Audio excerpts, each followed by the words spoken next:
I'm from the Penguin Group, and we were at Huntington Elementary School. It was me and 4 other girls, and we decided to create and execute a 5-week program discussing the life of a penguin.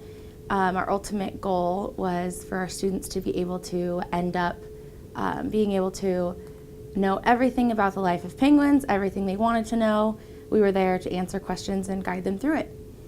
We kind of had 5 main ideas that we wanted to discuss with these students. We wanted to compare penguins to humans on the first day and create a KWL chart, so what they knew already, what they wanted to know, and then at the end, what they learned. We also wanted to discuss penguin habitat, so the habitat of where they lived, like ice and snow for penguins, and then also how they kept warm in that habitat. We wanted to talk about feeding and kind of where penguins were on the food chain, and what penguins ate, what the fish that penguins ate, and so on and so forth. We also talked about family and genetics and where penguins get certain characteristics, and also basic family traits like who cares for who and so on. And then last, we wanted to have a life as a penguin party where we kind of tied everything together. What I found useful for creating my lesson, and then while looking back on everybody else's lesson, was the 5 E's, which are engage, explore, extend, explain, and evaluate. And my group, I would say that we did an excellent job using all 5 E's, and so I will just kind of explain what we did for each E and go from there. So first was engage, and I believe that we engaged our students the best way we possibly could. We introduced penguins to kindergarten through 2nd graders, and they were ecstatic. They were so excited to explore everything they wanted to know about penguins. We began by reading a book that kind of just introduced penguins and got their minds rolling about what they already knew, what they wanted to know, questions that they had, and I think we had pretty much every student's attention, right? When we introduced penguins, that's what we were going to be talking about for 5 weeks. And then we started the KWL chart, and that was really, really fun for us because the kids had the most exciting questions, anything from, the basic, like what do penguins eat? And then my favorite question was, do penguins have ears? And the kids all just kind of chaos happened after this one student asked if penguins had ears, because they wanted to know, well, if they did, where were they? Because you can't see them on a penguin. And so that really got the students engaged, all about wanting to know just specifically about the ears. So that was kind of when me and my partner Kelsey knew that we had successfully engaged the students. Next was explore. And I think that kind of took place when we discussed the penguin habitat, and that was one of the lessons that I did, and we discussed ice and like the melting and freezing, parts about ice and snow, and I gave each student an ice cube and a cup, and they were just to make observations, predictions about what's going to happen to the ice cube in 10 minutes. So I wasn't really looking for anything specific, just I wanted them to be able to make a prediction and kind of back it up with their observations. And I left it at that, and I just let them kind of do their own thing, and that created a lot of exploration, discussion.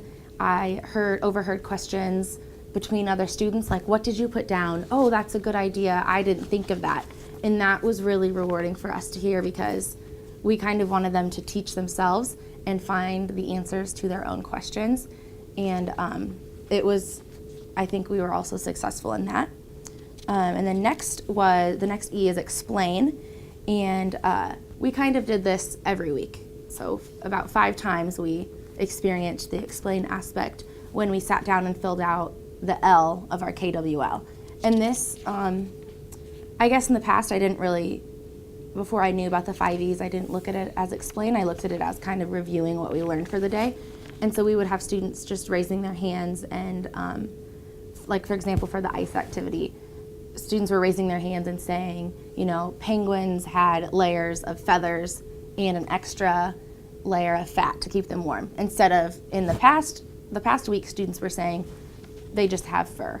And so things were a lot more specific, and students were able to explain reasoning behind their answers. Like, well, we did an experiment today to prove that penguins stay warmer with their fur. So it was really cool to see them learn and like hear them repeat what they learned. So we knew we were doing something right. And then the fourth E is extension. And I would say that the students ultimately extended everything that they learned during our penguin party because they got to tie everything together and kind of just have fun with it and do what they wanted to do. Like we had a penguin book that they could create and color and fill out. So it was kind of all up to them, and they could go where they wanted out of it. Like there were no really guidelines. They could kind of do what they wanted and apply everything that they learned. And so it was really fun to see the different thinking processes and ideas that each student had, and it was really, really neat. And then the last E is evaluation, and this honestly took place during every week. We evaluated our students, made sure that they were learning something, made sure that the information was sinking in and that they were processing it correctly.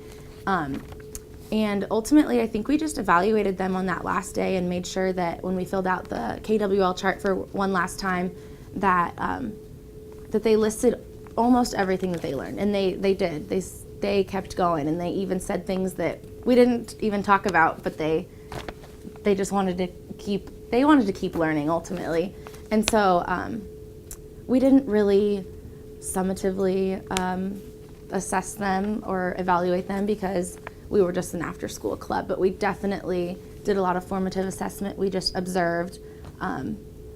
When I was talking earlier about the ice melting, Kelsey and I just walked around and listened to what was going on and just kind of were observers in that we wanted to make sure they were still on task and doing what they were supposed to, but we didn't really jump in and correct them if they were saying something wrong. We wanted them to learn from what they were saying, what their classmates were saying, and going off that kind of goes into why I think that the 5Es are an amazing tool to use, especially when teaching science, because there are so many things that need to be involved, like discussions and inquiry-based learning and hands-on experiences, and the 5Es tie all of that together and kind of get wrapped up with that last E of evaluation. So from here on out, I'm probably going to use the 5Es for every lesson that I teach.